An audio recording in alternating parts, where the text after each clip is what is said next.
اعوذ باللہ من الشیطان الرجیم بسم اللہ الرحمن الرحیم واتل علیہم نبأ ابنی آدم بالحق۔ اللہ تعالیٰ فرما رہے ہیں کہ اے پیغمبر صلی اللہ علیہ وسلم واتل علیہم، کہ ان کے سامنے پڑھیے، تلاوت کیجئے، نبأ ابنی آدم بالحق، خبر، قصہ آدم علیہ السلام کے بیٹوں کا، بالحق، حق کے ساتھ، سچ کے ساتھ۔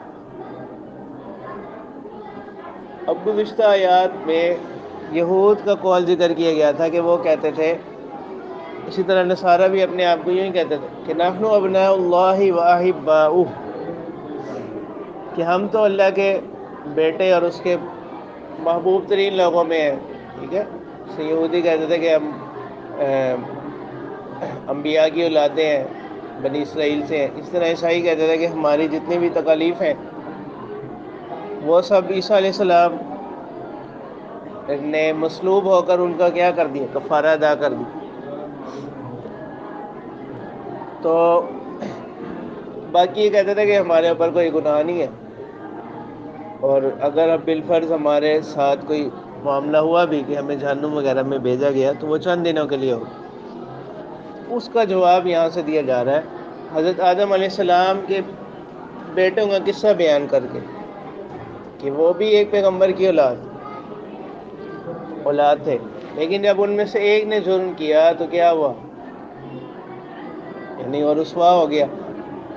تو بتلانا یہ مقصود ہے یہاں سے۔ اور دوسری بات جو یہاں پر، تو قرآن مجید کا جو موضوع ہے وہ بذات خود قرآن مجید کا موضوع تاریخ نہیں ہے، قرآن مجید کا موضوع تاریخ یا تاریخی واقعات نہیں ہے۔ اور اگر کوئی واقعہ بیان کیا بھی جاتا ہے تو قرآن مجید کا یہ اسلوب ہے کہ بہت ہی کم ایسا ہوتا ہے کہ پورا واقعہ کوئی ایک ہی جگہ بیان کر دیا جائے۔ یوسف علیہ السلام کا قصہ ایک واحد قصہ ہے قرآن مجید میں، جو تفصیل کے ساتھ پورا ایک جگہ کیا کیا گیا، بیان کیا گیا۔ ورنہ تو قرآن مجید میں جو باقی قصے ہیں ان میں قرآن مجید کا اسلوب یہی ہے کہ پورا قصہ تفصیل کے ساتھ ایک جگہ بیان نہیں کیا گیا اور ترتیب کے ساتھ، بلکہ جہاں جتنا مضمون ضروری ہوتا ہے اتنا بیان کر دیا جاتا ہے۔ جیسے حضرت موسیٰ علیہ السلام کا قصہ ہے وہ قرآن مجید میں بہت سے مقامات پر آتا ہے۔ حضرت ابراہیم علیہ السلام کا قصہ اور ان کے زندگی کے مختلف واقعات قرآن مجید میں مختلف جگہوں پر آتے ہیں۔ اب حضرت آدم علیہ السلام کا قصہ ہے وہ بھی قرآن مجید میں مختلف مقامات پر آئے ہیں۔ ایک جگہ ترتیب شروع سے لے کر آخر تک ترتیب کے ساتھ کہیں بیان نہیں، اور نہ ہی یہ قرآن مجید کا براہ راست موضوع ہے۔ تو کوئی بھی قصہ جو بیان کیا جاتا ہے وہاں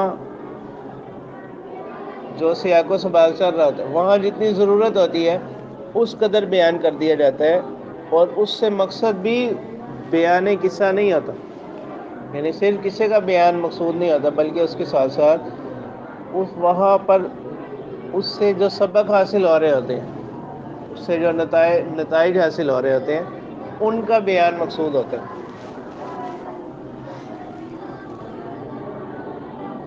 اور یہاں پر یہ جو لفظ آ رہا ہے بالحق، اس لفظ میں اشارہ ہو گیا اس طرف کہ تاریخی واقعات، محض اس طور پر کہ وہ تاریخی واقعات ان میں صدق اور کذب کا احتمال ہوتا ہے، تو حق کی قید لگا کر اس احتمال کو ختم کیا، حق کی قید لگا کر اس احتمال کو کیا کیا، ختم کیا۔ تو تاریخی روایات میں دونوں پہلو ہوتے ہیں۔ تاریخی روایات ان کی اگر تو کسی تاریخی واقعے کی اس کی تائید ہو گئی قرآن مجید سے پھر تو وہ کیا ہو جائے گا، متعین ہو جائے گا، ٹھیک ہے۔ اس کی نفی ہوگی پھر اس کی نفی ہوگی، جیسے آپ نے اس میں بھی پڑھا نا کہ وہ امر جو ممکن ہو، عقلاً ممکن ہے، اور دلیل نقلی صحیح اس کے وقوع کو بتلا دے تو اس کے وقوع کا قائل ہونا ضروری ہے۔ اگر اس کے عدم وقوع کو بتلا دے تو اس کے عدم وقوع کا قائل ہونا ضروری۔ تو اب یہ جتنے بھی تاریخی واقعات ہوتے ہیں تو اس کے اندر یعنی محض اس وجہ سے کہ وہ تاریخ میں بیان ہو گیا، اس کو مان لینا یہ کافی نہیں ہے، بلکہ اس کو کوئی بھی تاریخی واقعہ جو ہے اس کو کیا کرنا چاہیے، پرکھنا چاہیے۔ کس پر؟ قرآن و سنت۔ تو مثلا تاریخ میں جو آپ صلی اللہ علیہ وسلم کی بعد کی جو تاریخ ہے، خاص طور پر یہ جو مشاجرات صحابہ ہیں، یعنی صحابہ کے درمیان جو ایسے واقعات ہوئے ہیں، تو اس حوالے سے جو تاریخی روایات ہیں تو اس میں پہلے یہ دیکھنا چاہیے کہ اب قرآن و سنت کی روشنی میں جو اصول ہمارے سامنے آتے ہیں، ان کی روشنی میں پھر ان تاریخی روایات کو، ان تاریخی واقعات کو کیا کرنا چاہیے، دیکھنا چاہیے۔ ٹھیک ہے کہ جن لوگوں کے بارے میں تاریخ بیان کی جا رہی ہے اور تاریخی روایات میں، تاریخی واقعات میں اختلاف بھی ہوتا ہے، بہت زیادہ اختلاف ہوتا ہے، پھر اس میں یہ دیکھنا ہوتا ہے کہ قرآن و سنت سے جو اصول ہمیں سمجھ آ رہے ہیں یا قرآن و سنت سے جو بات ہمیں سمجھ آ رہی ہے وہ زیادہ کس روایت کا ساتھ دے رہی ہے، تو پھر اس کو کیا ہوگی، ترجیح ہوگی۔ اکثر تاریخی روایات میں جو اختلاف ہوگا اس اختلاف کو دور کرنے کا ایک یہی طریقہ، اور یہاں بھی جو بالحق کی اس لفظ کو جو ذکر کیا گیا اس کا بھی ایک مقصد یہی، تو اللہ تعالیٰ فرما رہے ہیں وَاتْلُ عَلَيْهِمْ نَبَأَ ابْنَيْ آدَمَ بِالْحَقِّ، آپ تلاوت کیجیے ان کے سامنے آدم علیہ السلام کے دو بیٹوں کا قصہ، بالحق کی، ٹھیک ٹھیک، درست۔ اب آدم علیہ السلام کے دو بیٹوں کا قصہ سے کہ کون سا قصہ مراد؟ اب آدم علیہ السلام کے دو بیٹے حابیل اور قابیل۔ تو شروع میں جس وقت حضرت آدم علیہ السلام اور حضرت حوا علیہ السلام ان سے جب اس کا سلسلہ انسانیت کی ابتدا ہوئی، تو ابتدا میں یوں ہوتا تھا کہ ایک حمل سے جڑواں بچے پیدا ہوتے تھے، ایک لڑکا اور ایک لڑکی، ٹھیک ہے، اور دوسرے حمل سے بھی ایسے ہی ایک لڑکا اور ایک لڑکی۔ تو ابتدا میں چونکہ نسل انسانی کو چلانا مقصود تھا، تو اس وقت اس شریعت میں اس بات کی اجازت تھی کہ ایک حمل کا جو لڑکا اور لڑکی ہے اور دوسرے حمل کا جو لڑکا اور لڑکی ہے، یعنی ایک ہی حمل کا جو لڑکا اور لڑکی ہے، ان دونوں کا آپس میں تو نکاح نہیں ہو سکتا تھا، البتہ جو دوسرے حمل سے جو لڑکا اور لڑکی ہے، یعنی اس لڑکی کا، دوسرے حمل والی لڑکی کا پہلے حمل والے لڑکے سے اور پہلے حمل والی لڑکی کا دوسرے حمل والے لڑکے سے نکاح ہوتا تھا۔ تو اب ہوا یہ کہ جو حابیل کے ساتھ جو بہن تھی وہ زیادہ خوبصورت نہیں تھی، اور قابیل کے ساتھ جو جڑواں بہن پیدا ہوئی نا وہ خوبصورت۔ اب قابیل نے جب یہ کہا کہ وہ میں حابیل کی بہن کے ساتھ نکاح نہیں کرے گا، وہ اس نے کہا کہ میں اسی لڑکی کے ساتھ نکاح کروں گا جو میرے ساتھ کیا ہوئی ہے، اسی حمل میں پیدا ہوئی۔ تو حضرت آدم علیہ السلام نے اس کو منع کیا کہ یہ تو جائز نہیں ہے اس طرح، لیکن وہ نہیں مانا۔ تو پھر ان کو بھی اس بات کا علم تھا کہ حق جو ہے وہ حابیل کے ساتھ ہے، حابیل کا نکاح ہونا چاہیے اس لڑکی سے۔ تو حضرت آدم علیہ السلام نے اس کی بظاہر صورت ان دونوں کو یہ بتلائی کہ آپ دونوں یہ کریں کہ اللہ کی راہ میں کوئی صدقہ پیش کریں، کوئی قربانی پیش کریں۔ اب یہ جو حابیل تھا اس کے پاس جانور تھے، اس نے ان میں سے ایک دمبا جو ہے نا وہ اللہ کی راہ میں کیا کر دیا، صدقہ کر دیا۔ اور جو قابیل تھا اس کے پاس زمین تھی، زراعت کاشتکاری کرتا تھا وہ، اس نے اپنے پاس سے کچھ اناج جو کہ ناقص قسم کا اناج تھا، اس نے اس کو کیا کیا، صدقہ کیا۔ اور اس شریعت میں صدقے کی قبولیت کی علامت یہ تھی کہ اس کو ایک جگہ رکھ دیا جاتا تھا، آسمان سے ایک آگ آتی، وہ اس کو جلا دیتی تھی، تو یہ علامت ہوتی تھی قبولیت کی. اگر نہ جلاتی تو یہ علامت ہوتی عدم قبولیت کی. تو اسی بنا پر اللہ تعالیٰ نے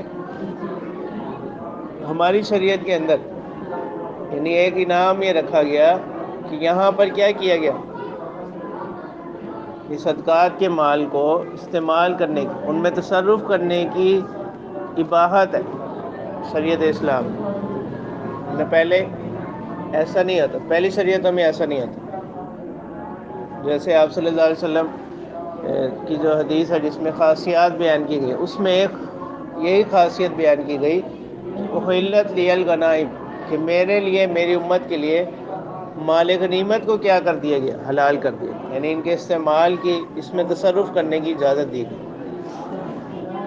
تو اب ان دونوں نے اپنی اپنی چیز اللہ کی راہ میں پیش کی، تو آسمان سے ایک آگ آئی، حابیل کا جو صدقہ تھا وہ تو قبول کر لیا گیا، اور قابیل نے جو اناج پیش کیا تھا وہ قبول نہیں کیا گیا، کیونکہ ایک تو اس کی بنیاد ہی غلط تھی ابتدا سے، پھر دوسرا اس نے جو چیز اللہ کی راہ میں پیش کی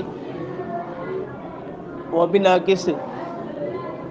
تو اب وہیں سے اس کو حسد ہو گیا، قابیل کو حابیل پر حسد ہو گیا، تو اسی حسد کے نتیجے میں اس نے قتل کر دیا. جیسے حدیث مبارکہ کا مفہوم بھی ہے کہ جتنے بھی قتل ہوتے ہیں دنیا میں، تو ان کی ابتدا چونکہ کہاں سے ہوئی ہے، قابیل سے، تو اس پر اس کا گناہ ہوتا، اس گناہ میں سے اس کا بھی حصہ آتا. تو اب اسی چیز کو بیان کیا جا رہا ہے. اللہ تعالیٰ فرما رہے ہیں اذ قربا قربانا، جب دونوں نے اپنی اپنی نظریں پیش کی، فتقبل من احدہما ولم يتقبل من الاخر، تو قبول کر لیا گیا ایک کی جانب سے، یعنی حابیل کی جو نظر تھی وہ قبول کر لی گئی اور وہ ویسے بھی حق پر تھا. ولم يتقبل من الاخر، اور قابیل نے جو چیز پیش کی وہ قبول نہیں کی گئی. قال لاقتلنک، تو اب قابیل نے کہا حابیل سے لاقتلنک، کہ میں تجھے کیا کر دوں گا، قتل کر دوں. اب اس نے قتل کی دھمکی دی اس کو، لیکن حابیل نے کیا جواب دیا؟ اس میں تو کوئی ایسی بات نہیں ہے. اس نے کیا جواب دیا؟ انما یتقبل اللہ من المتقین. تو یہ دوسرے قولہ کا فاعل کون ہے؟ حابیل. حابیل نے کہا انما یتقبل اللہ من المتقین، کہ اللہ تعالیٰ جو صدقات کو قبول کرتے ہیں وہ، اس کے لیے بنیادی چیز کیا ہے؟ تقوی. اللہ تعالیٰ قبول کرتے ہیں متقین کی جانب سے، یعنی صدقے کے لیے اخلاص اور تقوی یہ بھی شرط ہے. پھر اس نے اب اس کے بعد کا جواب دیا لئن بسطت الی یدک، کہ اگر تو بڑھائے گا میری طرف اپنا ہاتھ، لتقتلنی، تاکہ تو مجھے قتل کر دے، ما انا بباسط یدی الیک، گو کہ شریعت میں اس بات کی اجازت ہے کہ اپنے دفاع کے لیے کیا کر سکتا ہے انسان؟ مقابلہ کر سکتا ہے. لیکن اس نے کہا کہ حابیل نے ما انا بباسط یدی الیک، کہ میں نہیں بڑھاؤں گا اپنا ہاتھ تیری طرف، لیقتلک، کہ میں بھی تجھے کیا کر دوں، قتل کر دوں. میں بھی تجھے کیا کر دوں؟ قتل کر دوں. انی اخاف اللہ رب العالمین، گو کہ اس کی اجازت ہے کہ اگر اس کو پتہ ہے کہ یہ مجھے نقصان پہنچائے گا تو اپنے دفاع کے لیے بھی کیا کر سکتا ہے، اس کا مقابلہ کر سکتا ہے، اور اس کی شریعت میں اجازت بھی ہے. لیکن یہ اعلیٰ ظرف اور اعلیٰ اخلاق کی علامت ہے کہ اس نے کہا کہ اگر تم میری طرف ہاتھ بڑھاؤ گے بھی تو میں اپنا ہاتھ تمہاری طرف نہیں بڑھاؤں گا کہ میں قتل کر دوں. باقی وہ جو ایک مشہور حدیث ہے وہ اور حالات کے لیے وہ ہے جس میں آتا ہے نا کہ فتنہ کے وقت میں، فتنے سے مراد وہاں پر یہ ہے کہ جب دو لوگ وہ دونوں انتقام کے جذبے سے ایک دوسرے سے کیا کر رہے ہوں، لڑ رہے ہوں، اور اس میں ایک دوسرے کو قتل کر دے، تو اس حدیث مبارکہ میں آتا ہے نا کہ قاتل اور مقتول دونوں کیا ہوں گے؟ جہنمی ہوں. قاتل تو قتل کی وجہ سے، اور مقتول اس لیے کہ اگر اس کو موقع مل جاتا تو وہ بھی کیا کر سکتا، قتل کر سکتا. انی اخاف اللہ رب العالمین، تو اصل چیز یہی ہے. تو انہوں نے کہا کہ بے شک میں ڈرتا ہوں اللہ سے جو کہ جہانوں کا پروردگار ہے. اب جیسے جس وقت حضرت عثمان رضی اللہ تعالیٰ عنہ کو شہید کیا گیا، ان سے بھی بہت سے لوگوں نے یہ اجازت چاہی تھی، اگر آپ حکم کریں تو ہم کیا کرتے ہیں، یہ جو کچھ باغی لوگ ہیں ہم ان سے مقابلہ کریں گے۔ تو اسی وجہ سے کہ کئی مسلمانوں کے اندر فتنہ شروع نہ ہو جائے، تو حضرت عثمان رضی اللہ تعالیٰ عنہ اس کی اجازت نہیں دیتے تھے کہ باغیوں کے ساتھ کیا کیا جائے، یعنی ان کو کوئی قتل نہ کرے۔ وہ اس بات سے ہی ڈرتے تھے کہ کہیں مسلمانوں کے اندر جو باہمی ایک خون ریزی کا سلسلہ ہے وہ شروع نہ ہو، اس بنا پر۔ انی ارید ان تبوء باسمی و اسمک فتکون من اصحاب النار، تو حابیل نے کہا کہ میں تو چاہتا ہوں کہ ان تبوء باسمی و اسمک، کہ تو بوجھ اٹھائے میرے گناہوں کا بھی اور اپنے گناہوں کا، فتکون من اصحاب النار، اور تو ہو جائے گا کس میں سے، اہل دوزخ میں سے، وذالک جزاء الظالمین، اور یہی بدلہ ہے۔ تو ان تبوء باسمی و اسمی کا مطلب یہ ہے قیامت کے دن تیری گردن پر تیرے گناہوں کے ساتھ ساتھ میرے گناہوں کا بوجھ بھی ڈالا جائے گا۔ ایک معنی تو اس کی ہے، اور ایک معنی اس کی ہے کہ قیامت والے دن تیرے اوپر تیرے باقی گناہوں کے ساتھ ساتھ میرے قتل کا گناہ بھی تیرے اوپر ہوگا۔ فطوعت لہ نفسہ، لیکن اس کو ابھارا اس کے نفس نے، اس کو بھڑکایا قتل اخیہ، اپنے بھائی کے قتل پر، فقتلہ، تو قابیل نے حابیل کو کیا کر دیا، قتل کر دیا، فاصبح من الخاسرین، تو اس قتل کرنے سے بھی اس کو کوئی فائدہ نہیں حاصل ہوا، بلکہ وہ ہو گیا خسارہ اٹھانے والوں میں سے، نقصان اٹھانے والوں میں سے۔ اب جب اس نے اپنے بھائی کو قتل کر دیا، یعنی نقصان، دنیا کا نقصان تو یہ ہے کہ وہ کس سے محروم ہو گیا، اپنے بھائی سے، ٹھیک ہے، یہ بظاہر دنیا کے کاموں میں ایک مددگار ہوتا ہے بھائی، جیسے حدیث مبارکہ میں بھی آتا ہے نا کہ بھائی کا درجہ کس کی جگہ پر ہے، والد کی جگہ۔ اور آخرت کا نقصان یہ ہوا کہ وہ کیا ہوگا، اس کے قتل کے سبب اس کو گناہ ہوگا۔ فبعث اللہ غرابا، تو اب وہ اس کے بعد اب اس کو سمجھ نہیں آئی کہ اب میں اس کے ساتھ کیا کروں، تو اللہ تعالیٰ نے بھیجا ایک کوا، یبحث فی الارض، جو کہ زمین کو کیا کر رہا تھا، کورید رہا تھا، لیریہ، تاکہ اس کو دکھلائے، کیف یواری سوءۃ اخیہ، کیسے وہ چھپائے گا اپنے بھائی، یعنی سوءۃ اخیہ، یعنی اپنے بھائی کی اس جسم کو۔ قال یا ویلتى اعجزت ان اکون مثل هذا الغراب، تو اس نے جب یہ چیز دیکھی نا تو اس نے کہا کہ ہائے افسوس مجھ پر کہ کیا میں اس سے بھی عاجز آ گیا کہ میں اس کوے کے جیسے ہی ہو جاتا، فاواری سوءۃ اخیہ، کہ میں چھپا دیتا اپنے بھائی کی اس میت کو، ٹھیک ہے۔ فاصبح من النادمین، بس وہ ہو گیا شرمساروں میں سے۔ تو یہاں ندامت سے مراد کوئی آخرت کی ندامت نہیں کہ اس کو اپنے فعل پر کوئی شرمندگی ہوئی ہو، بلکہ یہاں ندامت سے مراد یہ ہے کہ جو اس کو پہلے نہیں پتا تھا کہ اگر میرے سے یہ ہو گیا تو میں نے اس کو کیا کرنا ہے، دفن کرنا۔ تو سوءت کی اسی وجہ سے سوءت کی ایک معنی برائی، مطلب ہے کہ جو اس فعل سرزد ہوا وہ کیا ہے، برا کام۔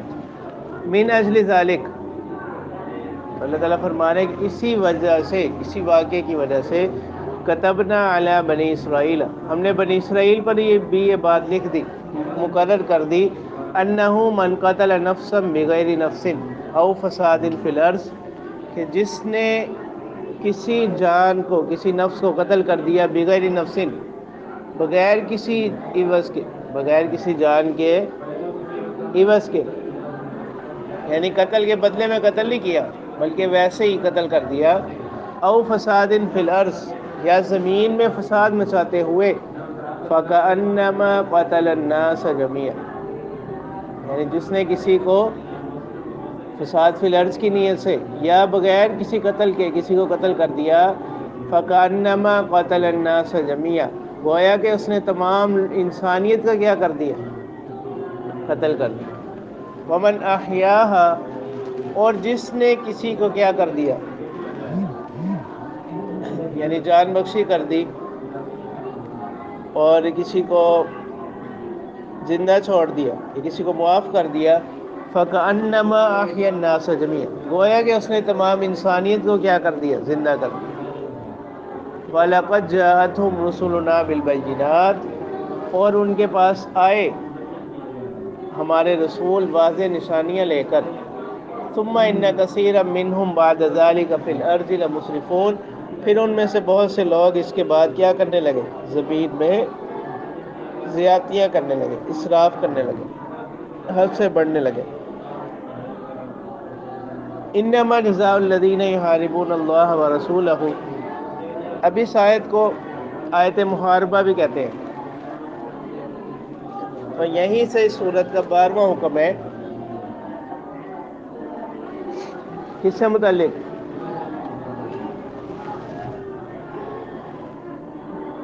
قطع الطریق سے متعلق، محاربہ لوٹ مار سے متعلق، ڈکیتیاں سے متعلق، باقی چوری اور چیز ہے، چوری اور چیز ہے، اس کا حکم آگے آ رہا ہے، مستقل آئے گا۔ اللہ تعالیٰ فرما رہے ہیں انما جزاء الذین، بدلہ ان لوگوں کا، الذین یحاربون اللہ ورسول، جو جنگ کرتے ہیں اللہ سے اور اس کے رسول سے، ویسعون فی الارض فسادا، اور زمین میں کیا کرتے ہیں؟ فساد مچاتے ہیں، یعنی زمین میں کوشش کرتے ہیں فساد کی، زمین میں دوڑتے ہیں فساد مچانے کو، سعی احساس ہے، کوشش کرنا، دوڑنا، ان یقتلوا، کہ ان کو کیا کر دیا جائے؟ قتل کر دیا، یعنی اگر انہوں نے کسی کو راستے میں روک کر کیا کر دیا؟ قتل کر دیا، تو ان کو بھی کیا کر دیا جائے؟ قتل کر دیا جائے۔ او یصلبوا، یا ان کو کیا کر دیا جائے؟ سولی چڑھا دیا جائے، یصلبوا، پھانسی دے دی جائے۔ اگر قتل کے ساتھ کیا ہو؟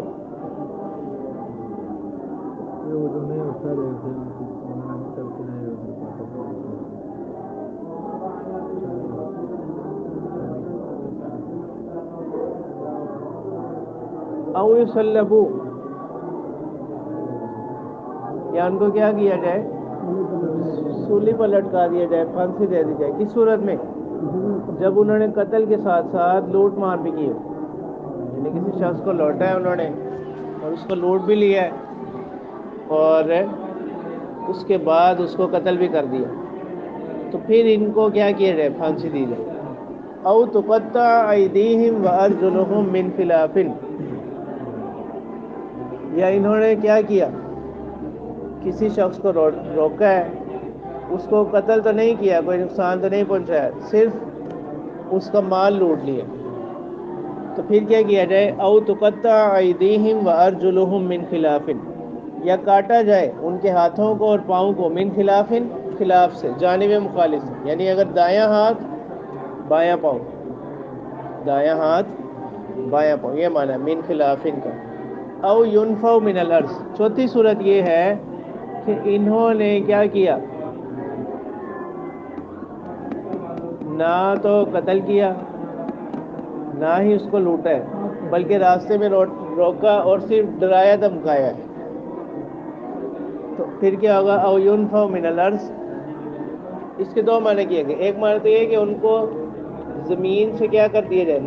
نفی کا یہ معنی جلا وطن کر دیا جائے، ملک بدر کر دیا جائے، اس جگہ سے ان کو کیا کر دیا جائے؟ نکال دیا جائے۔ اور ایک معنی اس کی یہ ہے او ینفوا من الارض کے ایک معنی قید کے،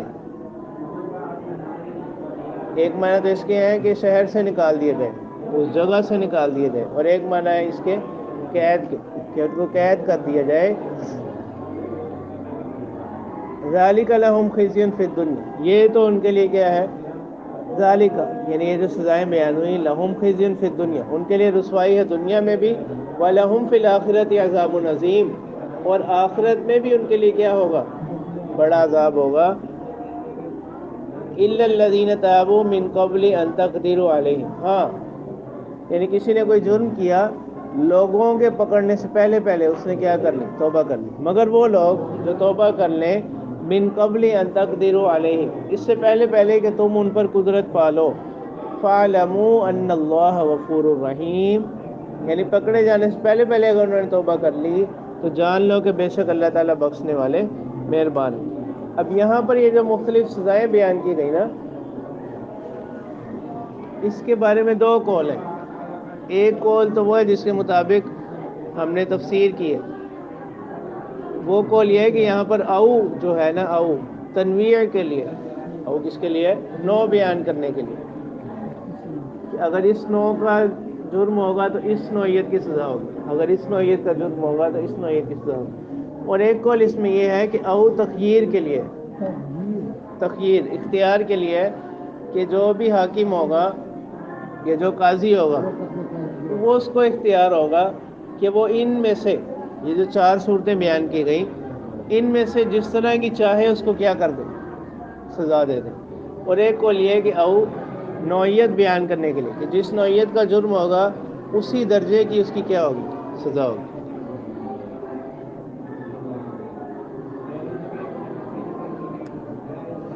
جس نوعیت کا جرم ہوگا اسی نوعیت کی کیا ہوگی؟ سزا ہوگی. اور بعض مفسرین فرماتے ہیں کہ یہ آیت جو ہے مرتد کے بارے میں نازل ہے، لیکن جمہور فرماتے ہیں کہ یہ آیت مرتد کے بارے میں نہیں ہے، یہ ڈاکوؤں کے بارے میں، راہزنوں کے بارے میں، یعنی جو راستوں میں کیا کرتے ہیں؟ لوٹ مار کرتے ہیں.